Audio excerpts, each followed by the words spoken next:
But first, we're going to meet somebody very special indeed, returning to our Barclays EnergyTech circle. We first met Bob Mumgard back in 2020. He was well on his way on an extraordinary journey leading Commonwealth Fusion Systems. Have a look at cfs.energy. He takes his inspiration from the stars, you'll hear why, and I think it's fair to say that it's been quite an adventure since we last spoke on the path to limitless clean energy. Bob Mumgard, welcome to EnergyTech Annual. Ollie, great to be here. Great to be back. Now, our guest can tell, or might guess, you're beaming in via the United States, am I right? That's right. Yep. Just outside of Boston. Good. Massachusetts on the East Coast. Good to see you again, Bob. Now, forgive me if I insult the viewer at any point, but I'm going to take us back into the classroom. Give us our quick reminder on fusion. You're smashing together atoms. Tell us, just give us the 101, just to get us back on the page. Right. So, a lot of what we're going to talk about today is energy. And when you run and look at the whole universe, the universe gets almost all of its energy from the combining of light atoms into heavier atoms inside the stars through a process called fusion. And that makes about 200 million times more energy per reaction than, say, burning a fossil fuel. And so that means that the stars can last for billions of years. And once we realized that about 100 years ago, humanity's like, well, it'd be really nice to have that on Earth because it would totally change how we thought about energy. We would go from a world where we were about resources and finding the right constituents to a world where we were about finding the right technologies. That's a big shift. So people have been working on this for a very long time to be able to basically build a machine that can actually create those same reactions inside the stars, but on Earth, and then harness that resulting energy to be put to useful stuff. And what Commonwealth Fusion Systems is a company that spun out of university research and government-funded research. And it's one of many companies in this space really trying very hard to, as quickly as possible, bring this energy source to practical implementation in time for climate change. So, Bob, I want to understand more about where you are on the journey. But first, let's just be crystal clear. Give me a sense of the size of the prize. This is limitless energy, and presumably without any of the concerns of waste, of some of the very sadly famous side effects that have gone with other techniques in the past. And right, so this is a fundamentally new type of energy, right? And every time that humanity has figured out how to harness a new type of energy, whether that's like domesticating, plow animals, or finding coal, or renewable energies today, we've seen big shifts, really, really big shifts in markets and how people live and what they're capable of doing. And it's really been the heart, that sort of increasing access to energy has been the thing that has propelled so much of what we take for granted today. Yeah. And in energy, with fusion, what you're doing is you're using a fuel that everyone has access to. So you'll never run out. It's inexhaustible. It's the stuff that's in seawater. And you're doing it in a machine that makes a lot of power in a relatively small amount of space. So that means you could build it anywhere. You're not limited by the resources that happen to be around you. And you can turn it on, you can turn it off.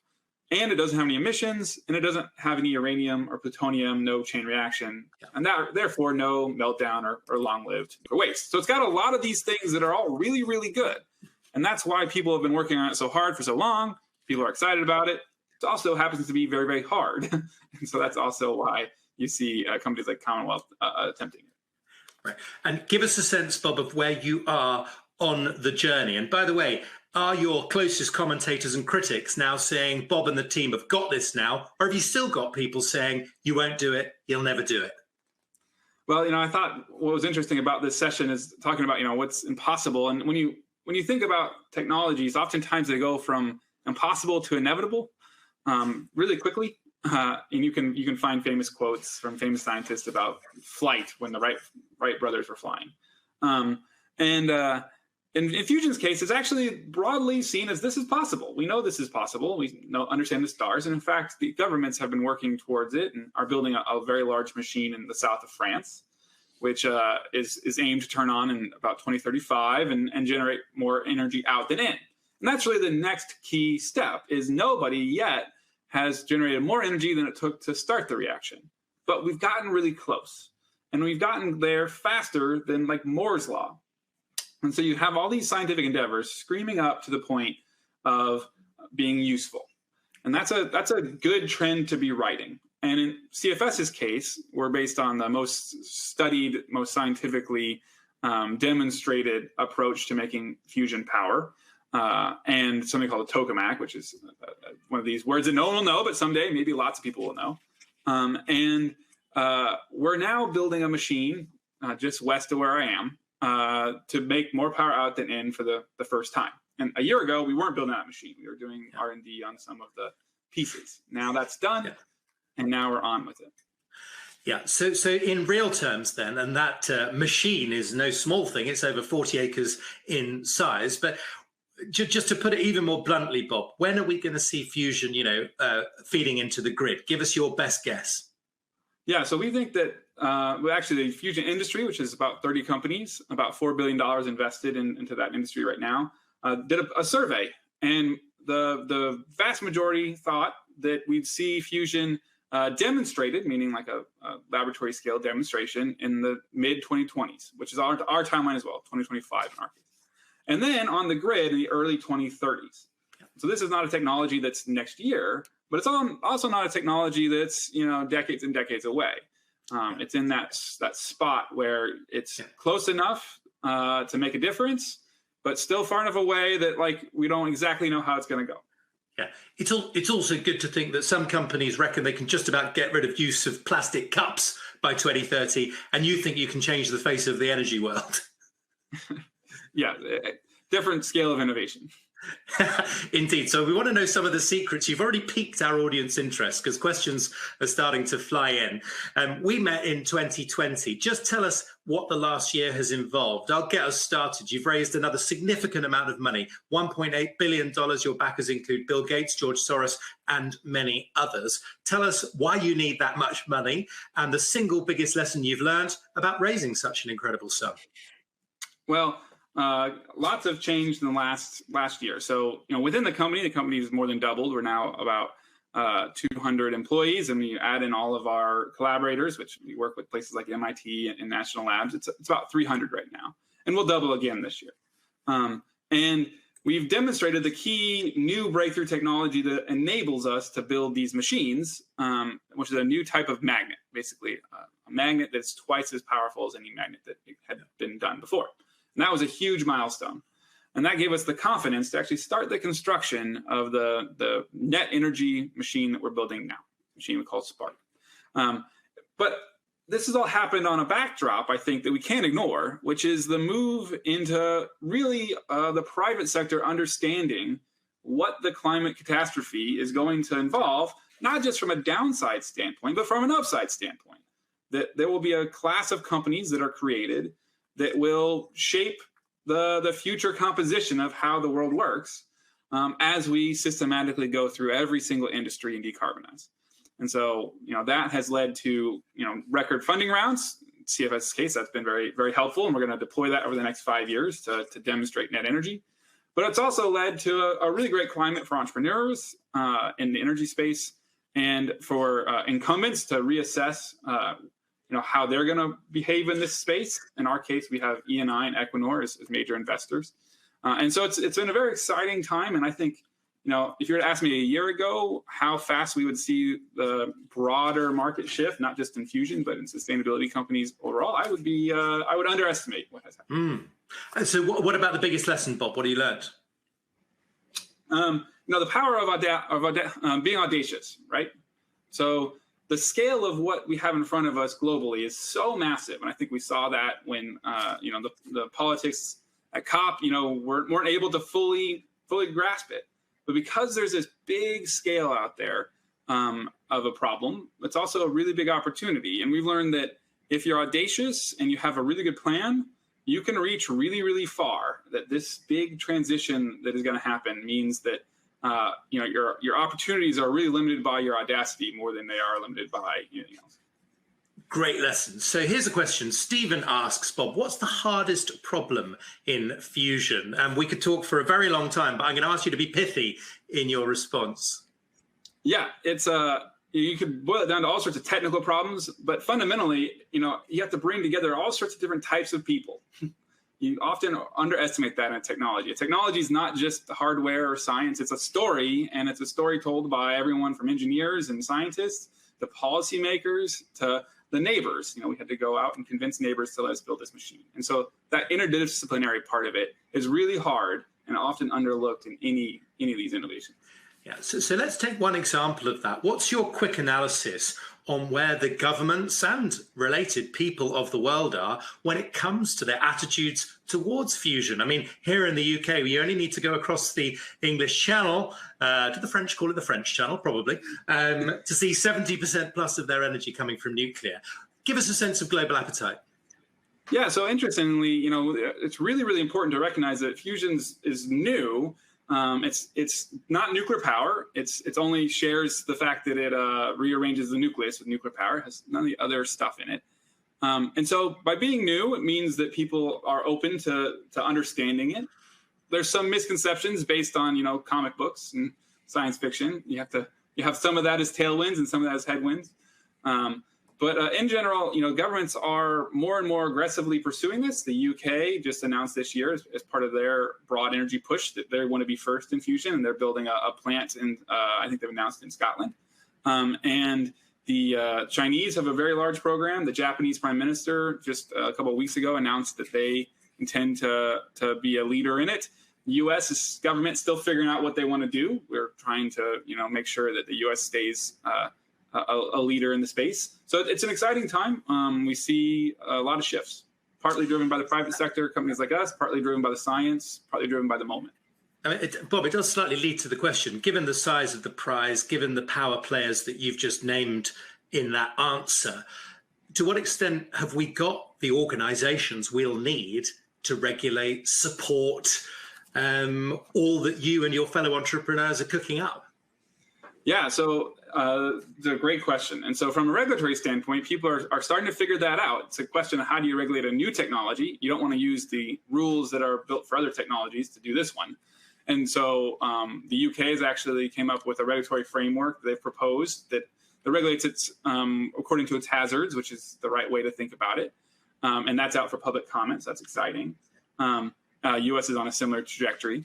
The workforce, this is an energy technology, which is kind of like building a coal power plant without all the coal. At the heart of it, it's a boiler, star in a bottle, which gets all the attention. But the rest of the plant looks very much like how we get the vast majority of our energy today.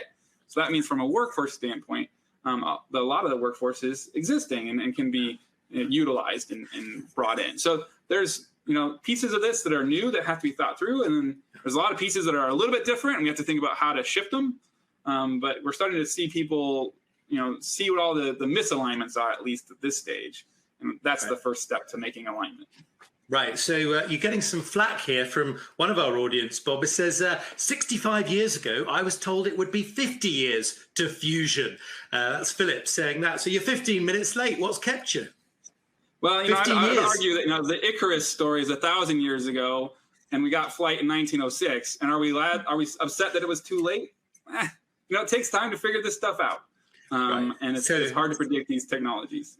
Stay on that. Well, thank you, Philip, for keeping us on our toes. Bob, on a serious note, you mentioned misconceptions. Why don't you bust a couple of those myths here today? Well, there's a misconception. It's nuclear power. We talked about that before. Nothing to do with nuclear power. It's a unique energy source. The stars have no uranium or plutonium in them. And so that's a big one. There's a misconception that because we haven't got it yet means we won't ever get it, which I think, speaks to Philip's comment here, which, we see that oftentimes in technologies. AI today, I remember the AI winter when we're like AI, it's total bust. And now look what it's done for lots of different things, good and bad.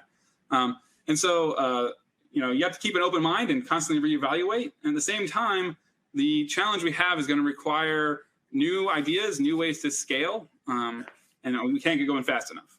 Right.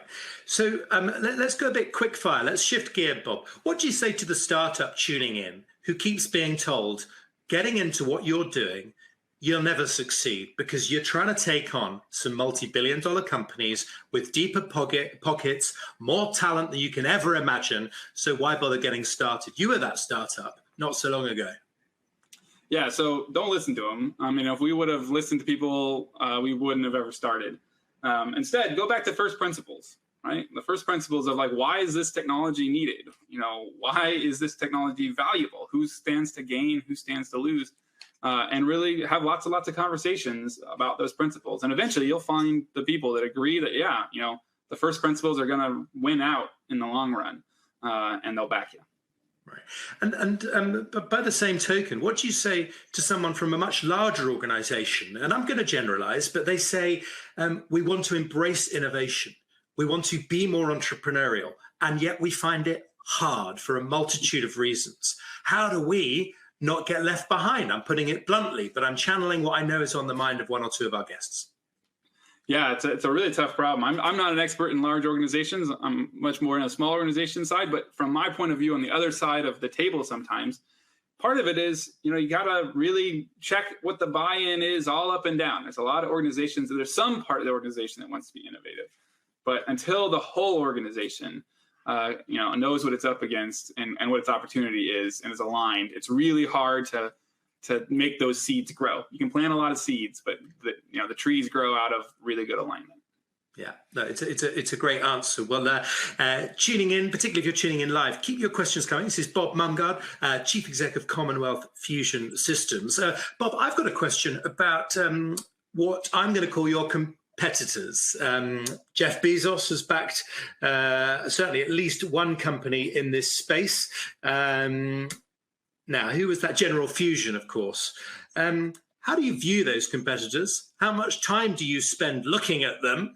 And to what extent is there a sense of camaraderie among you all? Yeah, you know, I think the important thing to realize in the energy market is that it's really, really, really big. And so that means there's enough for everybody, for sure, for every energy technologies, whether that's, you know, the companies inside Fusion or Fusion versus like long duration storage or any of those. And two, to recognize the energy transition, the real competition is time. There's enough capital out there. There's enough ideas out there. There's enough talent out there. The competition is really the clock. And so I try to keep that viewpoint of like, what can CFS be doing to move forward as quickly as possible, and less about, you know, what others are doing. And certainly nothing around, competing against others with any idea of how to outmaneuver them or things like that. You know, the space is so wide open in the energy transition. Go and seize it. And I think that pervades not just the fusion companies who get along and coordinate and around policy and you know, workforce and supply chain.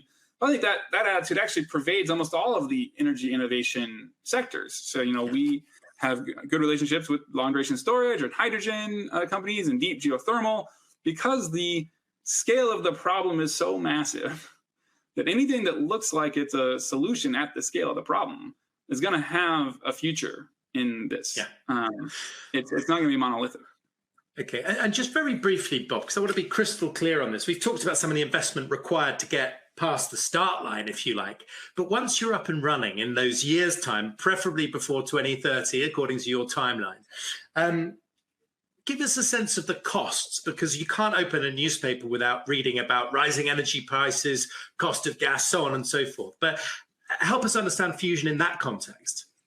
Yeah, so, you know, some of it is, it's still early to know exactly what it's going to cost. We got to actually figure out exactly how we want to build these machines, and that's why we build. So that's, you know, what we're doing out here in Boston is we are learning by doing, by actually building one and keeping all the receipts. So we know how to make the next one lower cost. Because we know that the lower the cost, the more access there'll be, the faster we'll be able to get scaled, the faster we'll help solve the problem. But it's got to be competitive. And when you think about competitive, it's not just cost. It's also, you know, the other attributes, like how socially acceptable. Can you actually get it built?